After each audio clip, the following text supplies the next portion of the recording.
ဒီနေ့တော့အရင်ရက်ကကြံတဲ့ငတ်တလောက်လေး၄တုံးကိုကျွန်မထပ်ပေါင်းပါမယ်ရှင်အရင်ရက်ကပေါင်းတာလေးကြိုက်တယ်တဲ့ကျွန်မသားလို့မှာငါပေါင်းထားတာကြိုက်တယ်သူက9ရက်ဆိုမစားဘူးရှင်အဲတော့ငါကကျွန်မပေါင်းပါတယ်ပြီးတော့ငါကနည်းနေလို့ကျွန်တော်တုံးကထည့်ပေါင်းလိုက်တယ်ငါတော့နေပြီးသားပါဒါပေမဲ့ကျွန်မထပ်ထည့်တယ်အမွှေးကြိုင်လေးထပ်ထည့်တယ်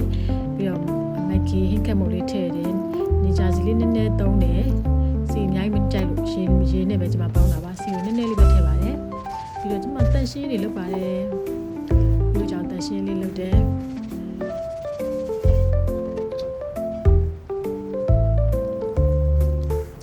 တကယ်တော့ငါးပေါင်းကစကောက်နေရှင်ကလေးတွေအတွက်အရန်တင်တော့လေရိုးပါပါတယ်လေကလေးတွေ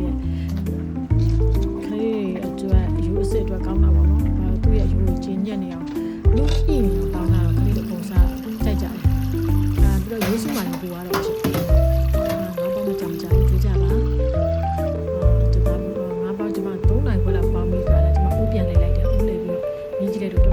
ရှိတယ်ကျမ်းမကျပါတော့မယ်ရှင်တက်လေကားထဲမှာပေါ့နော်တယောက်တည်းဆိုလွတ်ချင်လို့ပါတယ်ကျမဒီနားရောက်ရင်မှန်ကြည့်ရတယ်လည်းမောပါပြီရှင်အဲ့မှန်ကိုကြိုက်လို့လေနေရတော့ပူတယ်သူတို့ကြားလို့ချင်နေတော်တော်ပူတဲ့ချိန်အကြောင်းရောက်ပါပြီအကြောင်းကကျိုးရကားတွေတော့အများကြီးပဲ